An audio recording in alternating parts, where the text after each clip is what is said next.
Сентябрь айында торак коммуналь оешмалар эшчәнлеге киңәшмәкән тәртибенә чыгарылган беренче мәсьәлә шул иде. Бу айда кемнәр нәтиҗәле эшчәнлек алып барган? 5 балл белән исәпләнүче рейтингның югары баскычында жилье, комфорт, яшьлек, уют торак милекчеләре җитәкчеләре.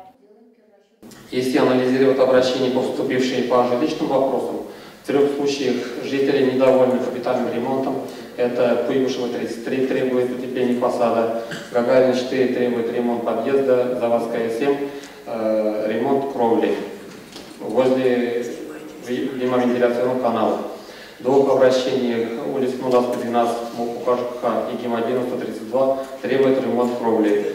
После урагана по улице ГИМ-1 132 работа выполнена, улица Мудавской 12 работа ведется. ГИС ЖКХ порталында мәгълүматлар урнаштыру мәсьәләсе дә күтәрелде. Бу яктан эшләр яхшы бара. Ә менә кулланган коммуналь һәм торак хезмәтләр өчен акча җыю нибары 98,6% кына.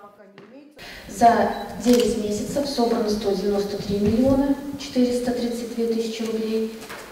Начислено, а собрано 191 миллион 960 тысяч рублей за жилищно-коммунальные услуги. Шулай да уют, жилье, экодом идарәче оешмалары түләүләрне 100% күләмдә җыеп ала алган. Бурычлыларга исә суд приставларын көтәсе кала. Бүгенге көндә аларда 230 шундый эш карала.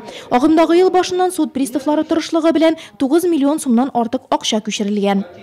Недоработки управляющей компании лично руководители должны постоянно контролировать и знать ход своих дел и планировать уже потом исправление. Киңәшмәдә шулай ук уютный дом идарәче компаниясе эшчәнлеге буенча отчет тыңланды. ЕСИА системасына кушылу буенча эшне тизләтү бурычы куелды.